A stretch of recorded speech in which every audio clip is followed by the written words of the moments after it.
What's up, guys? Bullby the Fell-Handed here, bringing you the Art of the Leo Part 10. Here we are in my garage. I'm going to show you the Leo. We're going to look at the gun. We're going to look at some skills. We're going to go through the equipment, supplies, consumables, so on and so forth.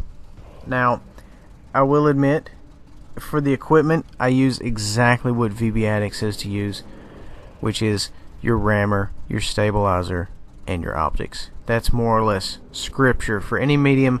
Some mediums are a little different. I would always go with that. We will get into more of that in just a bit. Also going to show you what crew skills we decide to run on this monstrous OP of a tank. So right there you are, your rammer, your vertical stabilizer, and your coated optics. These three items used in conjunction really make the tank act, handle everything like a totally different vehicle. You really get quite a buff. And you know, you may look at it and say, oh well, 10% load speed's not a whole lot. It really is. Now I'm running 50 standard APCR, 10 standard heat rounds. I go with the small repair kits on both and the auto fire extinguisher. You know, the way I look at it, you always want to run an auto fire extinguisher. I'm not a fan of burning to death. You know, I don't even like to hit B, you know, or whatever you have it keyed up to. I'm not a fan of that. So crew skills, I have in abundance.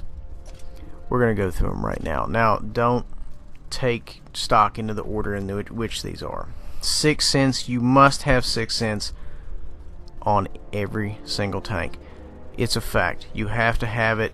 If you don't have it, I'm not sure how you could run a tank. It may work for you, I'm not sure. Snapshot, excellent. Works in conjunction with a vertical stabilizer. You need to get this, you know, anytime you move the turret.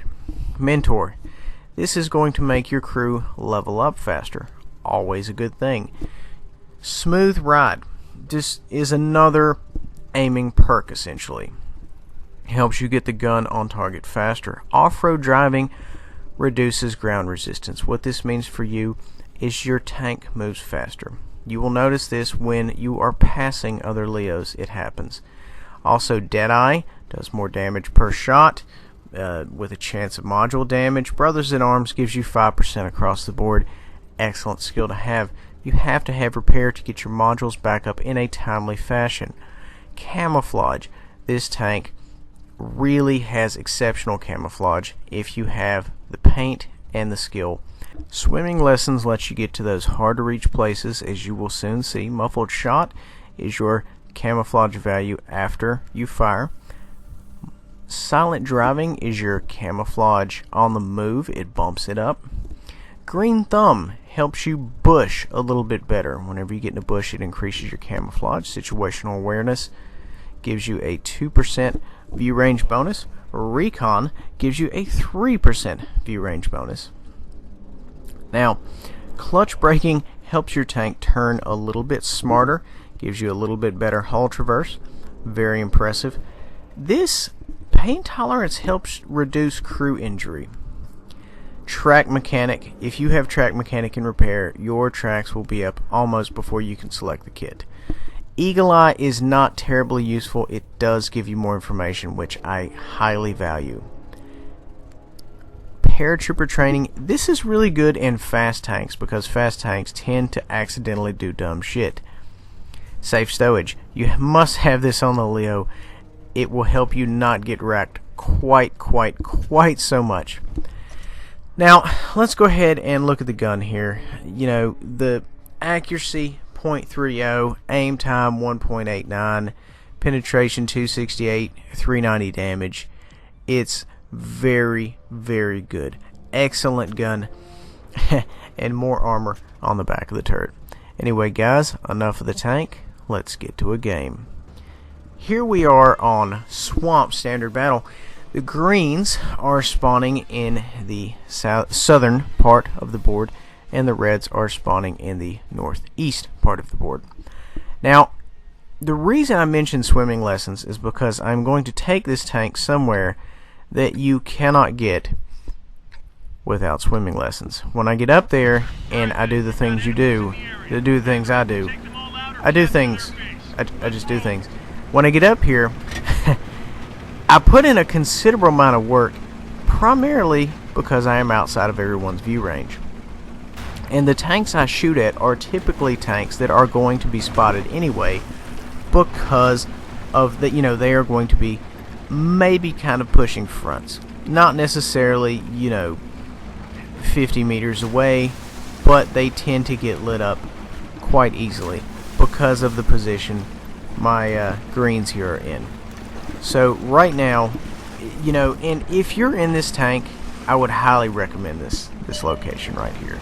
If you can make it up here, if you're in more or less anything fast, if you're in anything slower than this, it may not necessarily work, as I only have a few seconds left before I drown to death. This is an excellent spot. This is kind of like a bonus reel. I'm giving you, the public, my own little secret hidey hole that little old me and little old Zodiac discovered one day in a training room. So you get up to the top of this hill and you can more or less have the run of about a quarter of the board. And now if you can get an artillery over here, you'd really be in business because nobody could touch you. But then again, I'm sure they'd find a way. Now, just keep in mind, if it comes down to you being the last man standing, if they don't have swimming lessons and there's no arty on the board, they're not going to get you. So right now, wasting no time, we're putting in work right away. He has no earthly idea where he's being shot from. They may even think it's over there from the corner right there where the tanks tend to shoot on the other side of the bridge there. But, he's probably like, oh, the arc is too high. Well, yeah, it is. And this is essentially all you have to do, is if you spawn on the side of the board, just post up.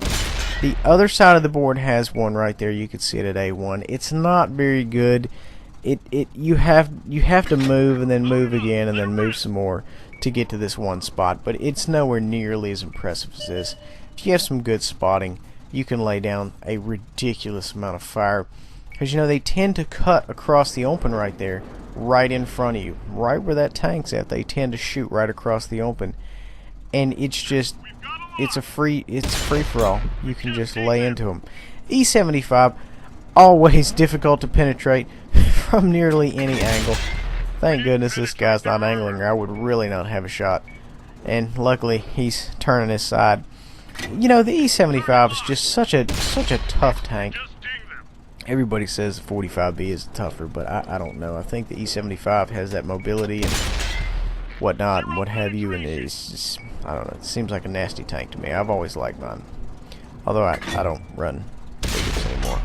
So right now, at the angle the E75 is, he's kind of tilted forward a little bit. I was trying to go through his upper plate, because if you look at an E75 dead on, now if I can, I want to talk about the E75 here for a little bit.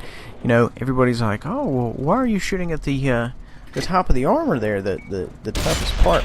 You see, the upper plate of the E75 is 160 millimeters thick, slanted at a 60-degree angle. A 60-degree angle more or less doubles the effective armor of the E75's upper plate, bringing it to a grand total of 320 millimeters. Now, if I'm looking down on that 60-degree angle sloped armor, it's not necessarily 60-degree angle, is it? It's more, along the lines of 30 or so, and could possibly be penetrated. Obviously, I missed an easy shot there, but the idea here is it just goes back to what I've said in all my other videos. It goes down to math. If you know your math, you know your angles, so on and so forth, you'll do well in this tank. You'll do well in this game, because if you can calculate angles, you know what armor it has, you know what angle it raises its effective armor, so on and so forth. You calculate all that in your head really quickly, and I don't mean to scare people off. The more you play this game, the more you understand this game, the more you will realize what you need to do in order to win. And constantly when I'm playing this game, I'm running the numbers. How many reloads am I going to get in, or what angle is this guy at, what's his armor looking like, or where do I have to move to get a shot. And that's what you need to be thinking about. You always need to be thinking, how can I do better? And that's exactly what I'm here to teach you about. How can you do better in the Leo? Consider this an advanced beginner's guide. So at any rate, you need to know when to come down off your perch. There's still quite a few shots to be soaked up over here because you still know the reds are out here. The reds are posted up on my right side. They're out there. They're just in the bush. You can't see them. You know they're there. And you don't want to rush in too soon. If I were to come down now, I'd be spotted. I'd be fired upon. My advantage would be lost. You want to make sure that if you move out of your position, it is worthwhile. As you can see, there's a TD on my right there. I do not have LOS to him. He is on my map. However, he's not within my actual sight radius. So 650, 700 plus. No shots. And of course, there's also a mountain in the way. So, right now, sometimes the best thing is to do nothing. If you're in a good spot, just post up. Some boards like this, some maps, are very slow going. Think of Erlenberg. Not necessarily Prokhorovka, because that one can actually turn fast. But some boards, I remember when Malinovka used to be this slow. Not anymore. It's pretty fucking definitive now. This one, however, it can get to where it's very, very slow. Nothing happens because, if you rush out there, you're going to get cut to pieces. And that's just how it is, because a lot of people camp nowadays on this board. And you see, if you look at the map, our team has lost half of our side of the map there. I mean, there's, granted, I understand there's not really a lot of cover up there at C1, but typically right there at F1, or excuse me, G1, you can get some guys right there. They can stay hull down, kind of like what this hearse is doing right here. Little does he know, little old me's right here putting around in him. And that's the strength of this tank, making accurate long-range shots. You can typically hit a commander's hatch 3 out of 4 times, say at 400 meters, assuming he's not wiggling back and forth, The gun is accurate. The gun hits decently, and it's got a good aim time. That's the main strength of this tank. This entire tank, it could be a Prius just dragging around this 105mm gun, and it would be exactly the same. Put some tracks on a Prius, that's it. It'd have about the same armor. In all honesty, if this tank had armor, it would be OP. I mean, it would be more OP. I think because it has the gun linked with the mobility, it is already OP. And you have to understand, this is a totally different tank than the E50M. The E50M has nearly the same gun. The downside is the E50M does not have the camouflage that the Leopard has. It does not have the speed or mobility. It has the same top end. It doesn't have the same acceleration, doesn't have the same hull traverse. There's a lot of things that are not the same. The reason I typically do not run tanks with armor is you are never guaranteed a bounce in any tank with armor. It's kind of sad. I've seen E100 drivers block nothing. And it's not necessarily lack of skill, although it may be. But, if you're fighting tier 10 TDs, most of the time you're going to get pinned. Granted, you can angle up and everything, but when you're angling up, you can't fire. So, it's 6 of one, half dozen the other. Okay, sure, you can shoot people and do damage, but if you're not, you're in trouble. So, I obviously get a bit of luck here. There's a T-57 Heavy right here, also known as a space tank. Looks like he went AFK or lagged out or something happened. I remember putting a round or two in him early on in the game.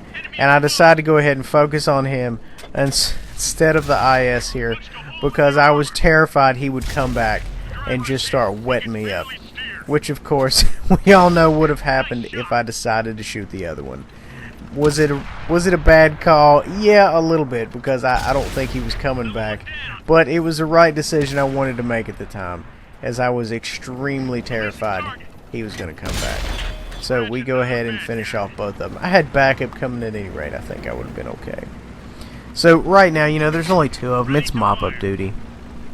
And, we're just kind of zooming around. We're going to finish off the rest of them. And, about the time I came off the hill was near the perfect time to go ahead and break cover and move out. Because there was only a couple of them on the board. We had them decently outnumbered. So on and so forth. So, you don't necessarily want to sit up there all game. But at the same time, you don't want to roll out early. That's just, it needs to come down basically to your own judgment. And like I said before, like I preach more or less non-stop, if you are not doing well in one location, switch flanks. If you're in a bad trade, leave, go somewhere else. You have that ability. Most mediums most tanks do not have that ability. Most mediums, however, do. You can leave, you can go somewhere else. A lot of tanks, once they are committed to a flank, that's a wrap. They're not leaving. So that's the reason you run fast tanks like this. So you can get out. So you can move around. So you don't have to stay committed to one flank. And that's all there is to it. You want the best that you can possibly get for yourself. Guys, thank you for watching The Art of the Leo Part 10. Please remember to like and subscribe.